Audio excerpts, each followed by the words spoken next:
back from them? Do you get any responses back? Do they ignore them? So that, we're going to explore that, why that is.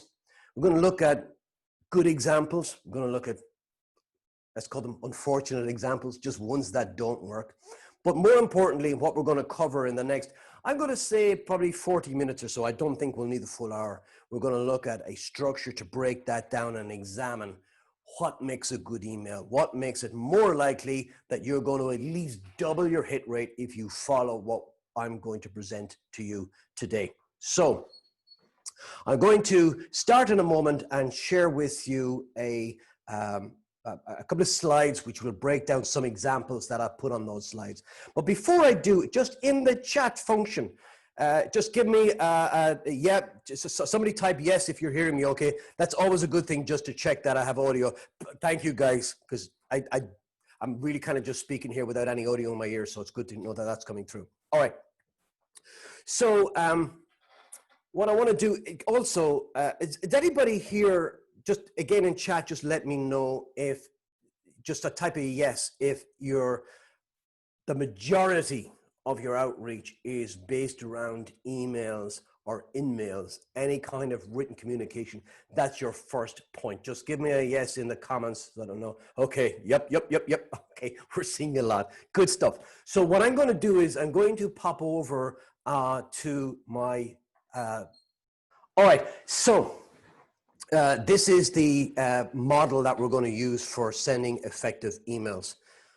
I've called it SPRAY. I'm going to break that down. That's an anagram, and it's good to keep in the mind for a couple of reasons. It kind of came to me when I was going through the process of looking at what makes up a really good email. I went through and it was kind of spelling this out, but also it's a kind of a paradoxical title, or maybe an ironic title, because it is anything but spray in terms of, you've heard that term to, what is it, send, spray and send, or something like that. I don't remember that title, but it is the absolute antithesis of that. So look, without further ado, there you go, spray and pray. Thank you very much. Thanks, Alex, you're a star. Appreciate that. What we're going to do with it is I'm going to take a look at some examples. Now, the examples that I'm going to show you are just the first line of emails that I've received. I've just picked out, I have hundreds of these things. I just picked out 5 examples, otherwise we'd be here all day.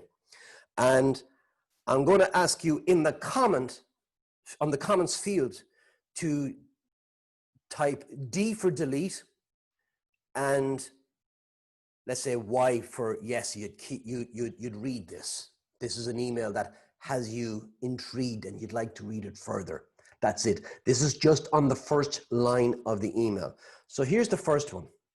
I hope you're having a great day. In the comments field now, would you keep that or delete it? What's happening? Okay, delete, okay. Just, okay, I see it. Rapid fire, delete, delete, delete, delete. Well, what about the next one?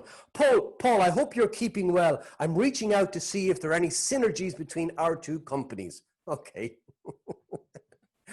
I feel here what's happening is there's a sense of catharsis for you. You're getting this off your chest. Here's another one. I am Roger Burra from Intercurve, exploring the opportunity to assist you in technical support and help desk services. What do you think? All right. Not getting any better, guys. I am writing to see who in your organization is responsible for overseeing your communication. And oh, look, I didn't even finish that one, and you're already deleting it. Last one. My name is David, and I work with custom imprinted products. Can you please forward my information regarding whatever, that was blank, to the office manager? Delete, delete, delete. All right. We're not doing really well, are we? And this is just the first line. See, here's the thing about emails, is that they're bloody difficult. In some respects, I think we use emails because there's no fear of rejection in an email. It's not like picking up the phone and speaking to somebody. It's not like picking up the phone and speaking to somebody, in that there's no kind of butterflies in your stomach. You're not worried about how somebody's going to react to you. So it's easier to send them an email. However, flip that over. It's much easier for a prospect to just go delete than it is for them to get you off the phone, or to kind of say, listen, I'm not interested, go away. much easier to press delete. So what kind of feels good on one side, what feels like it makes sense from a prospecting point of view, also has a downside from the buyer side, because it's so easy to delete them. And we saw here some simple examples where instant delete. And I said, it's really hard. It's not something people teach us in school, how to write emails that get people's attention, because you've only got a very short amount of time. And how do you establish relevance or make a connection in a few lines? I don't know who wrote this. I'm going to say it was George Bernard Shaw or somebody like that. But it was back in the day when people used to write letters. And he wrote this letter to a friend. He says, "Please forgive the long letter. I didn't have time to write a short one." Now think about it. Even back then when people were used to writing, that was their main mode. Telephone didn't exist when that quote was first expressed. And people were used to writing. Even then, it was a recognition that it was a real skill. Now, when people can just delete it within an instant, it's more important ever that we develop that skill. So within that, it's really important also then to have a structure and a process so that as we do this, we can begin to improve every element of the email, from the subject line to the opening line, to the body, to the call to action, signature, everything. We can review it and go, is this best practice? Does this feel from the prospect's perspective that this is something I would want to at least respond to, even if it's, listen, thanks, but there's not of interest right now, or thanks, you probably need to contact, I'm the wrong person, blah, blah, blah. Any kind of response like that is certainly better than being ignored. So that's going to be important. So back to our friend over here on the emails. I wanted to give you this. So I'm going to put up a phrase, 2.7 seconds, and I didn't even get to the end of it. So I'm going to try that again, right? So there is a phrase I'm going to put up. I'm going to try and read it to you before it disappears. It disappears after 2.7 seconds because according to Exact Target, that's all you have to get the prospect's attention. That's their studies done on this. How long it takes before a buyer decides whether they're going to read further or delete your email. So we'll try that again. And I'm going to see. 2.7 seconds is all it takes for a prospect to decide if they, I didn't even get to the end of the first line on that.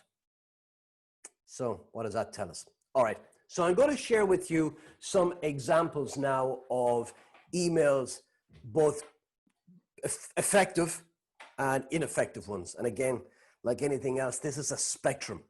There's no right. You may judge it as good or bad, but in reality, it goes from terrible to brilliant. It doesn't always have to be brilliant. It just has to be good enough.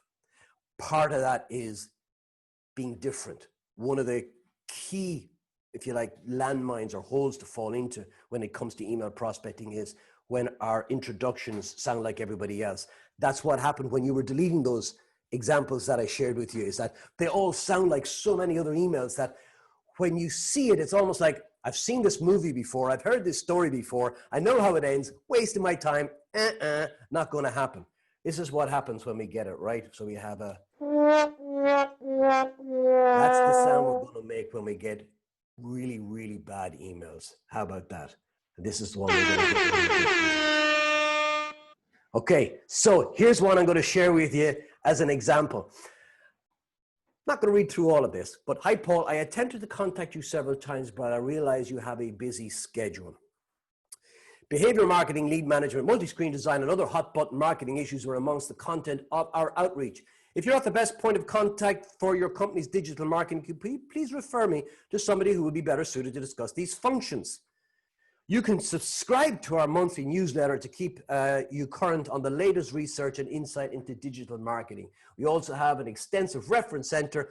I'm not going to finish it, folks. In the chat function now, what I'd like you to do is, what comes to mind, what's wrong with this? So as you look at that and you were to say, there's one thing wrong with this, what would that be? Just put that into the, too long? Okay, yeah, it's too long. It's not about the prospect, it's waffle. not personalized content, too much about them.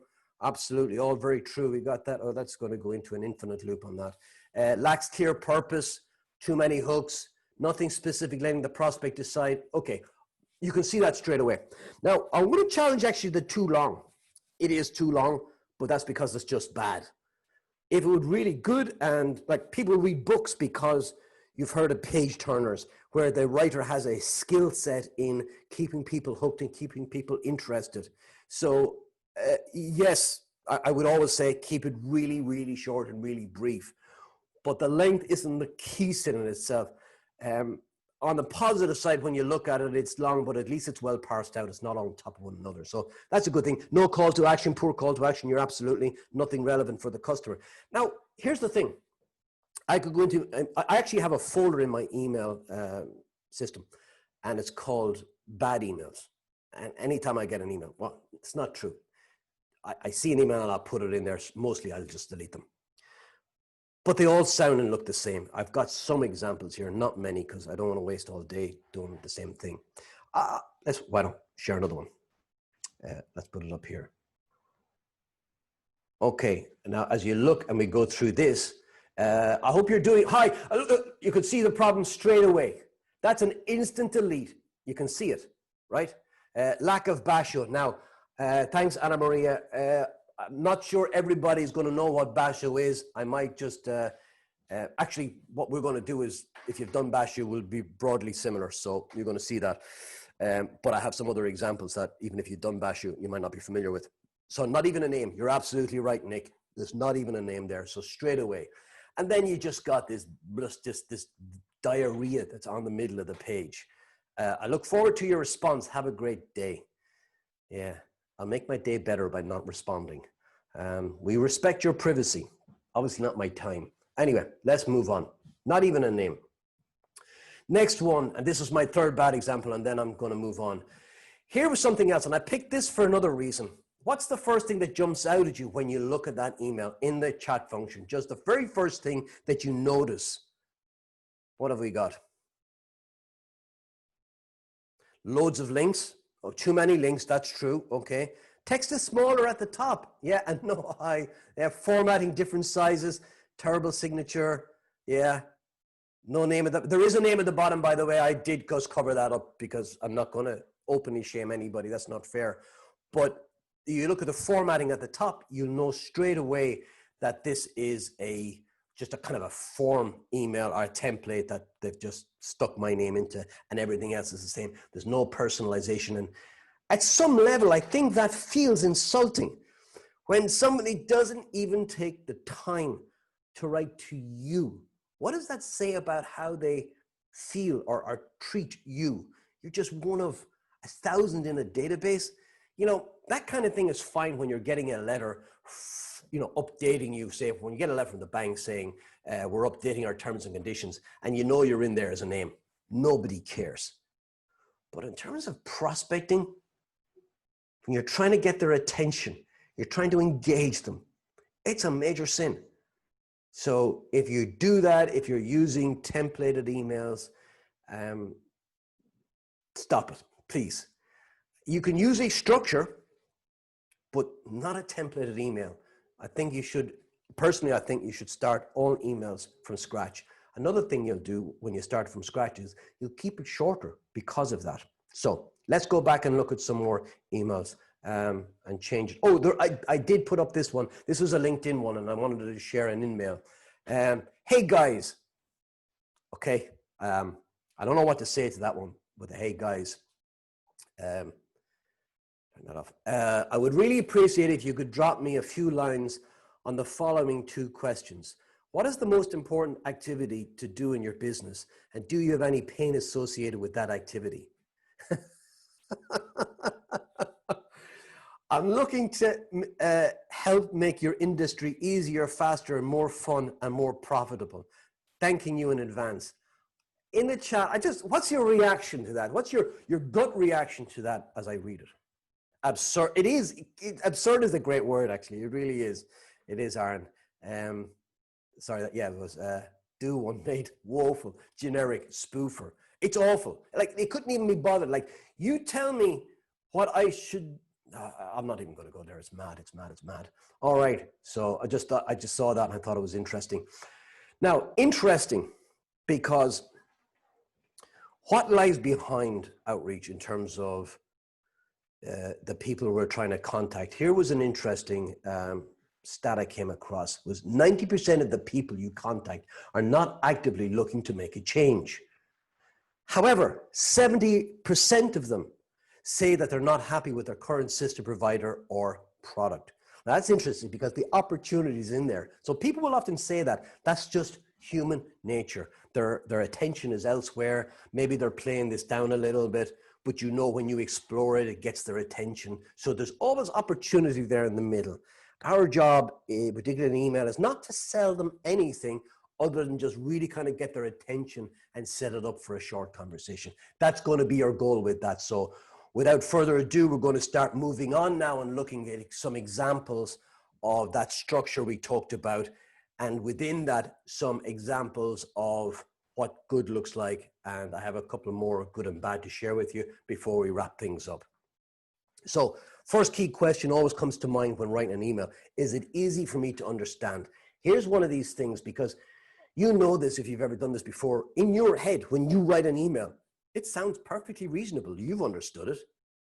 But if you gave it to somebody else and asked them, what's this about, do you think? See, are they as clear as you? If they're not, you got more work to do. Simple as. And less is more.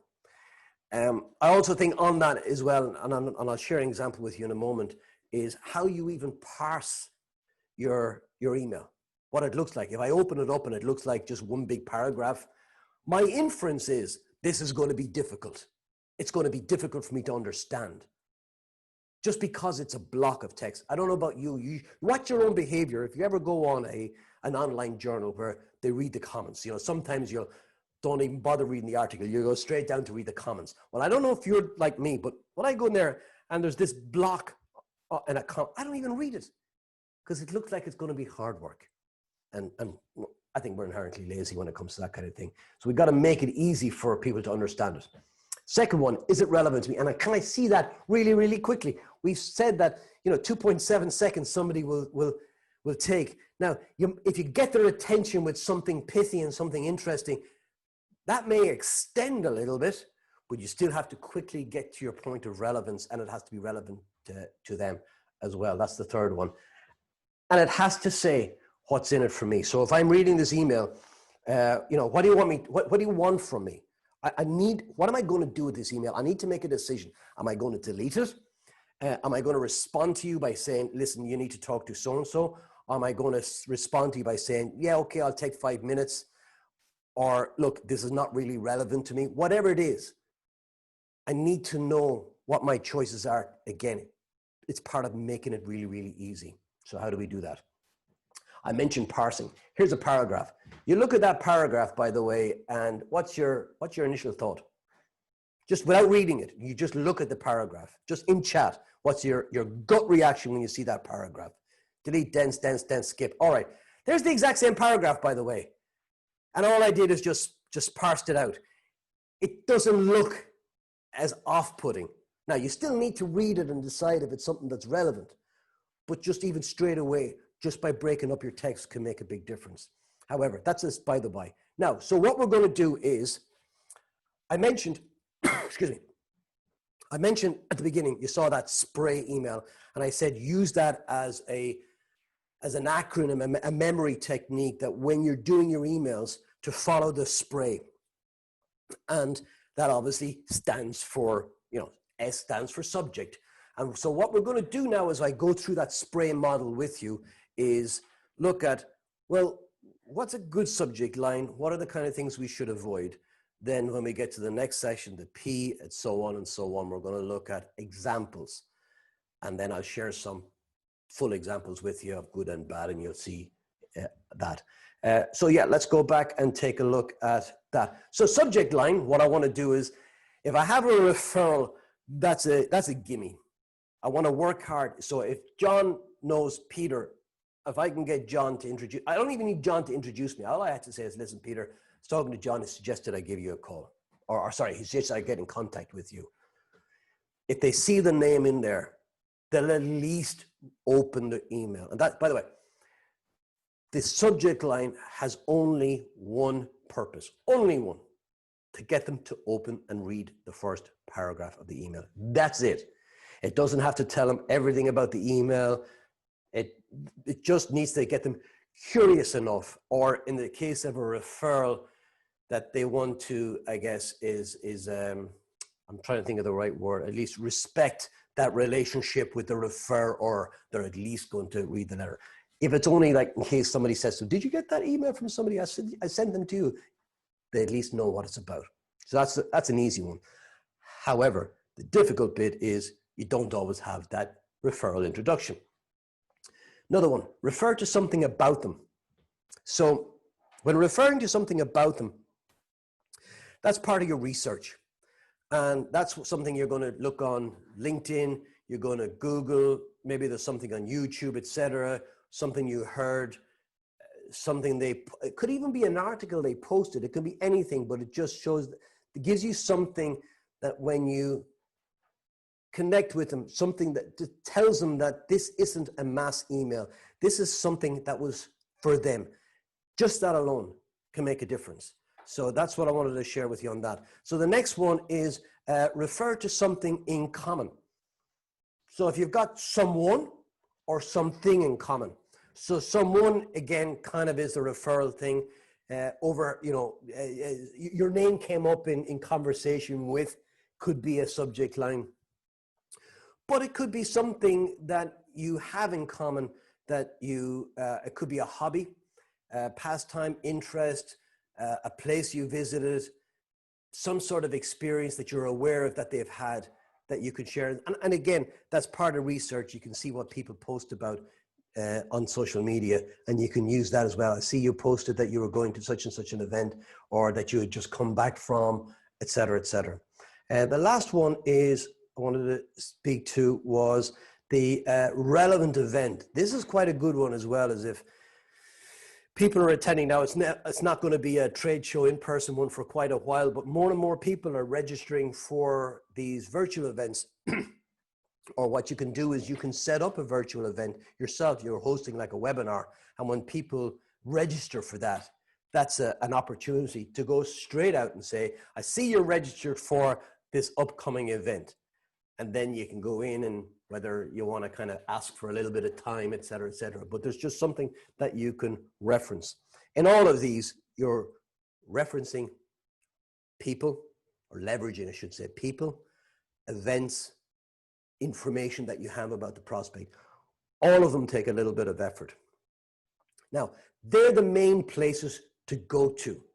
It doesn't mean that if you're creative that there aren't other subject fields. So what I'd like you to do, because this session is not just about me dumping this into your lap, but also sharing your best practice. And I'm sure as you do this, you've used subject lines, or you've seen subject lines that have been very effective. So in the what's the word I'm looking for? In terms of sharing is caring. What I'd like you to do in the comments field, put a subject line that you've used that has got good traction, or that you've seen other people use, that you think, I should share this with the group. We're all here to get something out of this together. So use a very simple subject line: buyer, business. Sorry, let me pull this out. So buyer, business name, industry topic, seller, business name, using ambiguity. Ambiguity gets curiosity. Curiosity is always a good thing. Prospect, company, stats. I'm not sure what that would look like, Ben. I don't know if you have an example. Has anybody else got some other? Come on, we must have some other examples. Oh, McKinsey. Okay, I don't know what Mars and the other two are, but the McKinsey, I guess I know what that is. So something like that. That's an article could be, or a topic. Competitor's name. This is a cold. Yeah, it is a cold email. Yeah, absolutely. Look, if it's not a cold email, if they know who you are, they'll at least open your emails typically, unless they just don't like you. But for the most part, if they know you and there's a relationship there, they'll open it. This is prospecting. Steam, energy, and maintenance savings. Yeah, if you have an employer profile, doesn't mean others. Yeah, I'm competitor's name.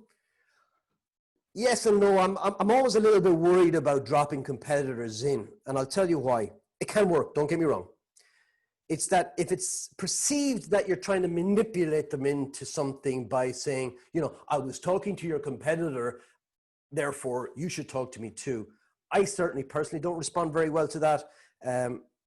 But there are contexts in which it does work. So just saying, always be careful of it, to test it. Are you trying to do it to kind of, to say, here's something interesting about your competitor, which is a good use of it? Or is it, we're talking to your competitors, so you should talk to us, which is not so good? Now, again, that's my tonality, not yours, so I appreciate that. Do you shock or educate in subject line? Oh, good. Educate, how would you? Educate, no. Shock, I'd be careful too. Subject lines are difficult, there's no question about this, because the spammers have actually come up with all the clickbaity titles, they've got them. So if, you know, clickbaity titles are clickbait because they're actually quite effective. Now, we get used to them after a while, and then you smell it, and it doesn't work any longer. And so we got to be careful of those as well. If it looks like clickbait, if it looks like spam, I think people are a lot more sensitive to that nowadays than they were before. So only you can judge that. I can't. But it's always a good idea, if you're emailing somebody, and this is an important email, to check it with a colleague. You check it with a friend. Have somebody. I do this. If I've got an email that I want to go out, particularly in the body, not even just the subject line, I will send it to a friend and say, give me your gut reaction to this. When you read it, you know, does it inspire, does it, by the way, get them to open it up and what, does it get them curious? Or does it kind of, does it too long and just not feel right? You get that. It's all about feelings, first of all. When you look at things, you make an instant judgment about what it's about, or whether it's going to be of value to you or not. So it's always good to get a third-party view on those things if it's in a really important email. So on your subject line, hello, they think they know you. Maybe I would test that out. But so here's the thing on subject lines. When I say test it out, is that marketers who you think would spend a lot of time sending out emails, they invest a lot of time in A/B testing. In fact, all of the major marketing softwares, systems, Pardot, etc., they've all got the ability to do A/B testing, because they know that not every subject line grabs the attention of your audience. And more importantly, it's often hard to know that in advance, and you have to try out different ones. But that's okay when you're sending 10,000 emails. You can send 5 with one and 5 with another and see which one is effective. Sorry, I mean 5,000. But you can't do that when you're sending 1 or 2 emails to somebody. So I would test that with an individual, send it to a coach, send it to a colleague, a manager, a friend, etc. Just something that gets them curious, that's all. All right, that's the subject line. Let's move it on. So looking at the next one, the P in the strain model is to personalize it. I can't stress enough how important this is. And I've seen it, by the way, and I can't remember who it was. There mentioned Basho in one of the email earlier. I got some, I'm trying to zoom back up to see who it was. Here we go. It was Anna Maria mentioned Basho. I've seen people, I know a lot of people I've trained who've done Basho training, and they come off that training, and the first thing they'll do when they're sending out an email, they'll turn to a colleague and say, have you got a template for this? You're thinking, did you learn nothing? First thing, you have to personalize it. And that takes time. The thing is, people look for silver bullets and say, how can I send out 500 emails that are all hyper customized, hyper personalized? You can't. And that's what marketing do. And if you're going to do the same, you're going to get the same results, which are tiny open rates. However, if you have a lead in line like this with some, so that here's the acid test. When your prospect reads it, they know you wrote it to them. That's it. That's the acid test. So if I look at this and go, here's the one. You came up in conversation yesterday. I read an article, let me put this back up. I read the article you published. I saw your comment on whatever. I see you're a fan of.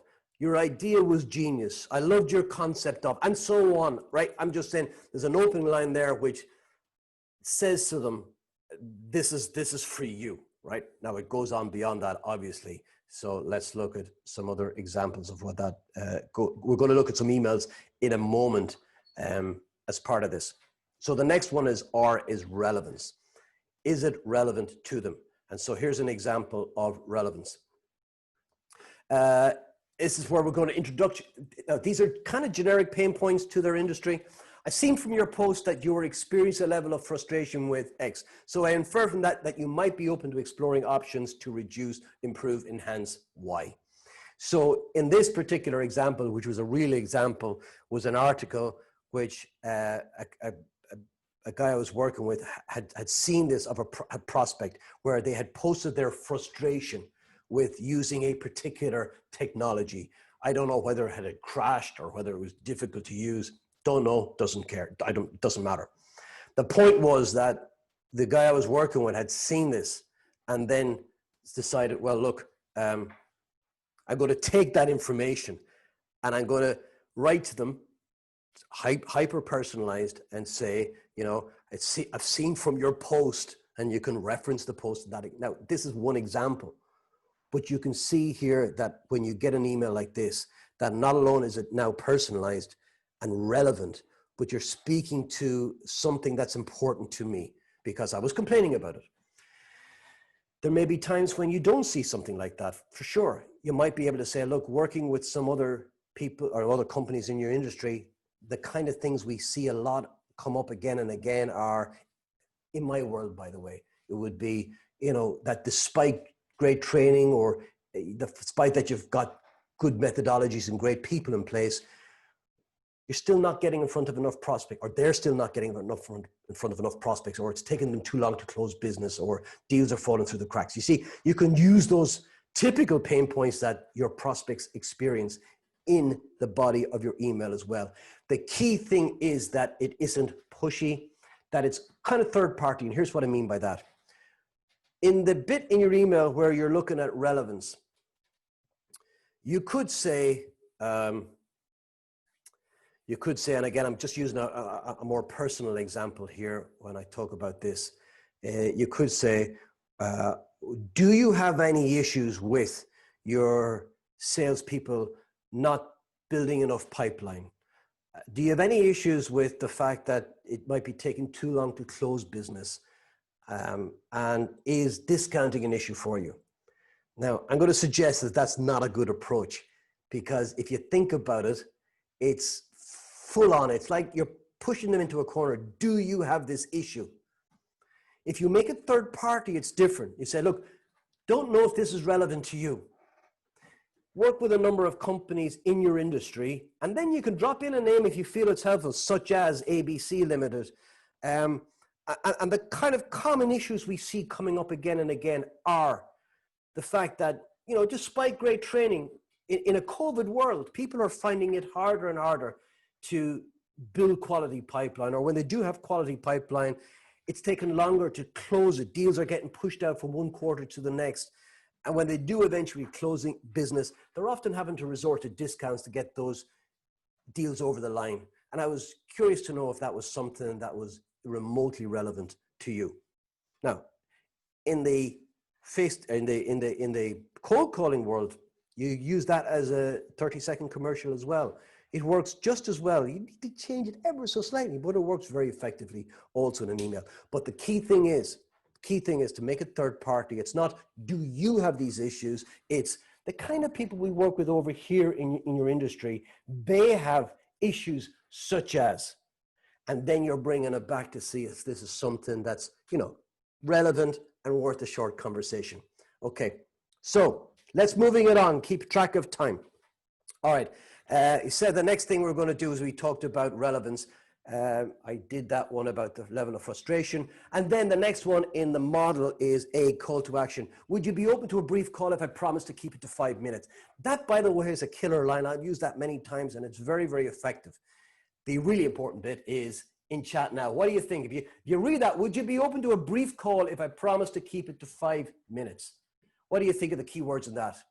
Yeah, you would. I think, yeah, you're right, guys. Darren, yeah, sorry, it's going too fast.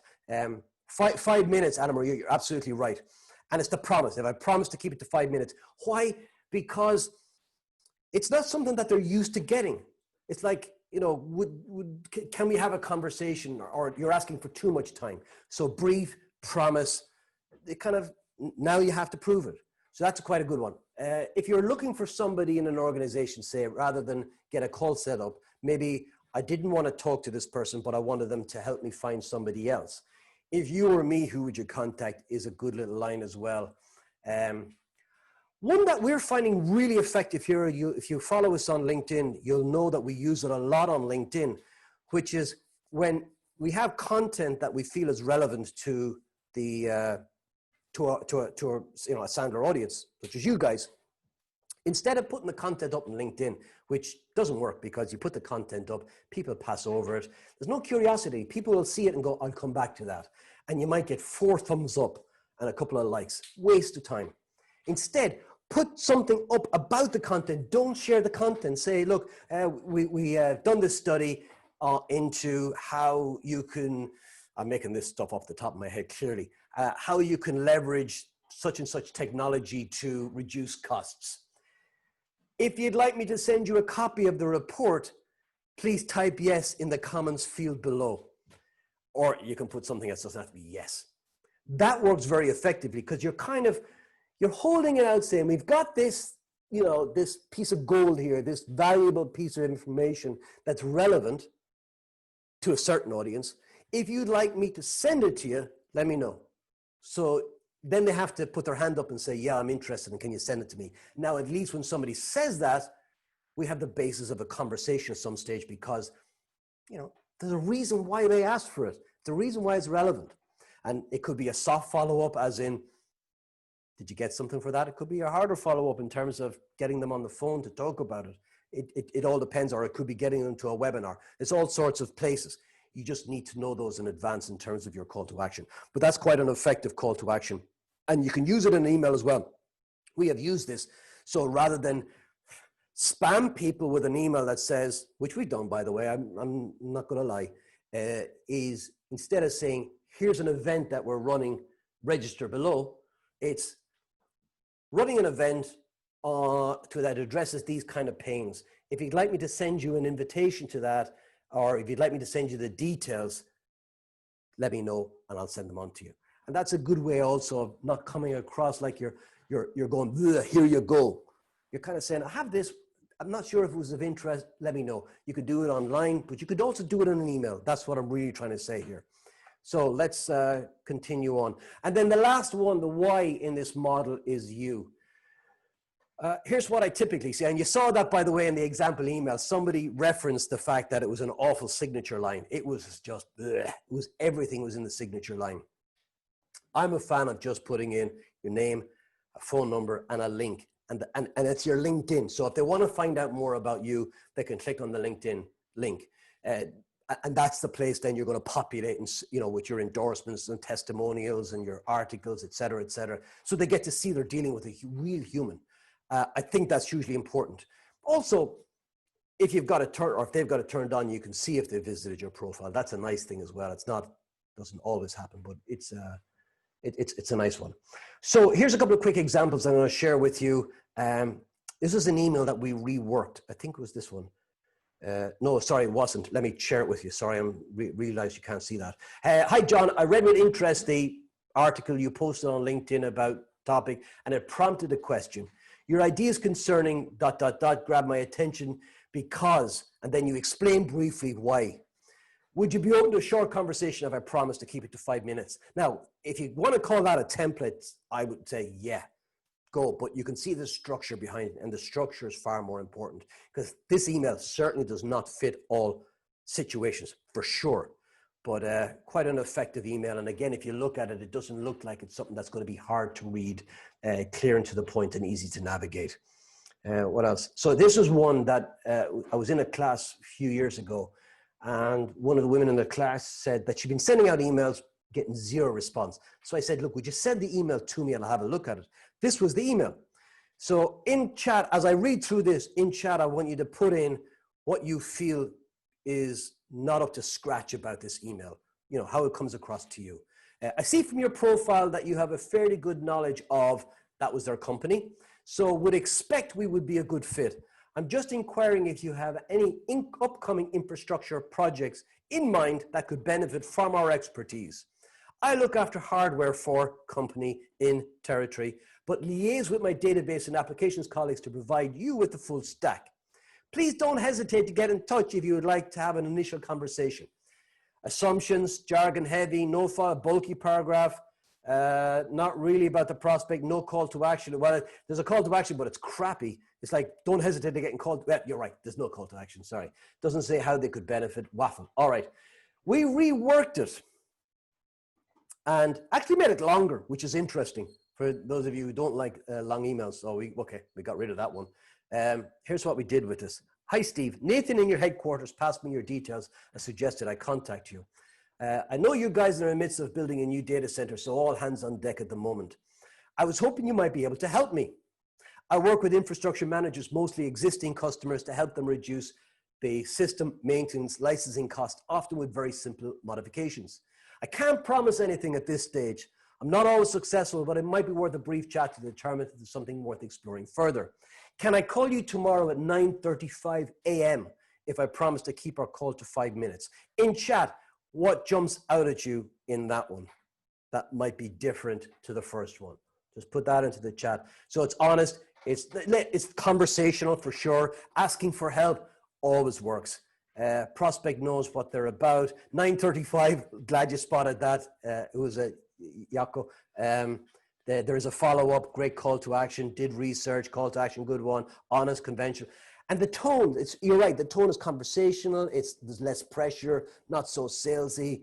And I was just modifying what she already had. And that was the response she got back the very next morning. You can see it there. Hi, Neve, thanks for your email. Happy to take your call tomorrow.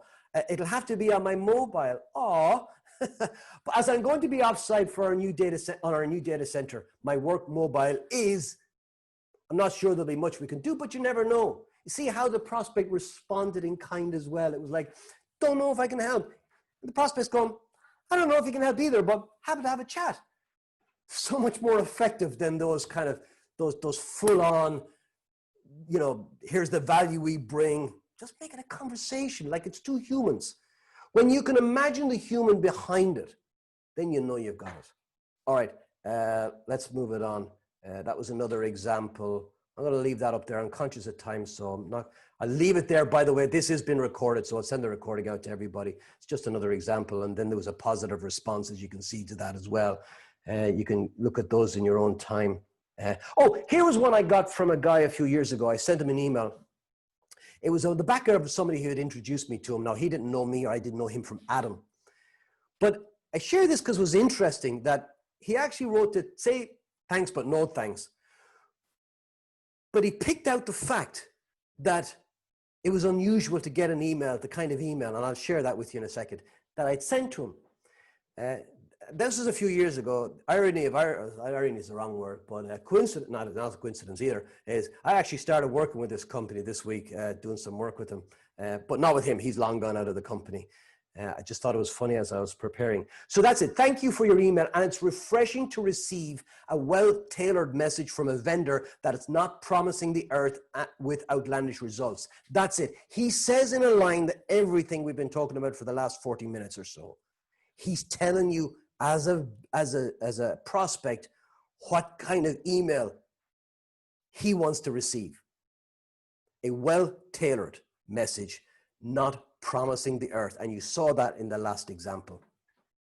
That was my message. Hi, Ben. Apologies for the delay in contacting you. I was on holidays, blah, blah, blah. I appreciate that as a sales enablement manager, you probably get lots of introductions like these throughout the company, and they all wax lyrical about the people that they've worked with. If you were to speak to all of them, you get nothing done. The bottom line is, and I go on again, you can read that in yourself in your own time. That's the email I set up. And you can see it's quite a long email. Now, it was based on the back of an introduction, so it wasn't a pure cold email in that sense. So I think you can probably get away with a little bit more in terms of length of email. So that's it, folks. That's the spray model. The only thing I would like to add to all of that is if you're not using this tool called Crystal Nose, you're missing out. All right, it's a plug-in for Chrome. Go look them up. I have zero connection to this. This is not a sponsored message at all. I have used Crystal Knows myself. It's very effective, and what it does is it goes on to the prospect's LinkedIn profile, and from that, and it's actually scarily accurate in terms of what it can tell you. And by the way, in chat, just let me know, is anybody using, sorry, what was the R in spray? Was relevance. R is relevance. That's back to Ben. So is anybody using Crystal Knows? Just type yes in the comments field if you're using Crystal Knows or have used it. Okay, that's a no. If you are, type yes. Okay. Okay, I see nobody coming in with a yes. Tried it, very good. All right, that's what I was looking for. It is very good. And what it'll do when you go into it, it kind of, here's a little video of where I used it on this. I think it's a video. Yeah, there we go. So what it does is on your prospect's LinkedIn profile, it will tell you what kind of personality they are. Are they direct, bottom line? Are they friendly, affable? Are they detail oriented? And then it'll also give you some suggestions on subject lines or opening lines to kind of grab that person's attention. So I ran this on my own, and it has there. So write things like, I didn't see it on the emails, it's not very clear. I'd like to primarily focus on, it's kind of sensing that I'm a bottom line person.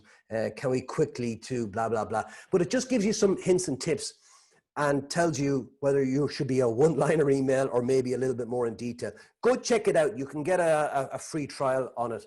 And if you do use it, it certainly pays back as well, worth its money. As I said, it's not sponsored at all, but it just gives you an extra edge when it comes to writing in emails. Because here's the thing. A lot of good systems like Spray, like Basho, all very similar in terms of they're very, very structured. However, what they don't do is they don't address the tone. Should I be friendly and approachable in my email, or should I be very, very factual and hit just kind of the bottom line, or should I be more detail oriented? That's the kind of thing that Crystal Knows will help you with. It'll give you that sense of tone in your email that can make a big difference as well, and deciding where somebody opens it or not, or certainly reads through it or not. That's it, folks. I am well up on time. If you have any questions that you want me to deal with, Crystal Knows, Crystal. That's the software. I'm going to put it back up there so you can see it. You can see it. There you go. That's the Crystal Knows. It might be crystalknows.com. I'm guessing. I don't know that. But if you just put that into Google, you'll certainly find it. No question about it. So, wrong one. So I have a couple of minutes if you have any very, very quick questions. But if not, all download. Yeah, all downloaded. Good. Looking forward to it. This has been recorded. So what we'll do is we'll send a recording to everybody. So if there's something you missed out on for any reason, just go back and get it. You have my email as well if you want to just get in contact. And if anybody wants to just try out, send me an email, you want me to give you some feedback on it, happy to do that as well. It might be a slow response, but I'll certainly do my best with that. So with that in mind, because I have another class starting in half an hour, which I got to get prepared for and set up for. So I am going to say sayonara. Thank you for joining me this afternoon. I hope you got some value out of it. Oh, by the way, if you got some value out of this, here's what you could do. Be really nice, actually. If you went on my LinkedIn profile and just left a little, you'll have to scroll right down to where you'll see those testimonials and say, look, I was on this webinar with Paul today on emails. Got a lot of value out of it. That'd be really nice. Until I see you the next time. Take care.